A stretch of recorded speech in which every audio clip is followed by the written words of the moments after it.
Hi friends, నేను మీ plumber కన్నా. Friends, Indian basin పెట్టే విధానం ఫ్రెండ్స్, ఇలా చుట్టూ పోసుకోవాలి. పోసుకున్న తర్వాత ఫ్రెండ్స్ బేసిన్ అనేది బుక్ చేసుకోవచ్చు. అదే లెవెల్ కూడా చూసుకోవచ్చు. ఏమంత ఇబ్బంది ఉండదు. కొలతలు చుట్టూ తీసుకుంటే అయిపోద్ది ఒకవైపు. ఫ్రెండ్స్, ఇదే ఇండియన్ బేసిన్, సిటీ ఫ్యాన్లు కాదు, గ్రౌండ్లో పెట్టే పెద్ద బేసిన్, 9 అంగుళాల బేసిన్ ఫ్రెండ్స్. ఇది వచ్చేసి government work. Hi friends, Indian basin పెట్టే విధానం చూడండి ఫ్రెండ్స్.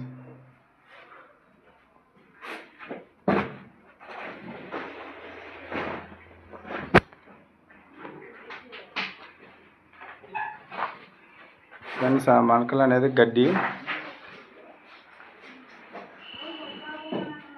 ఇదొక బేసిన్ ఫ్రెండ్స్, ఈరోజు పెట్టినాయి. ఇదొకటి ఫ్రెండ్స్, ఇదొకటి.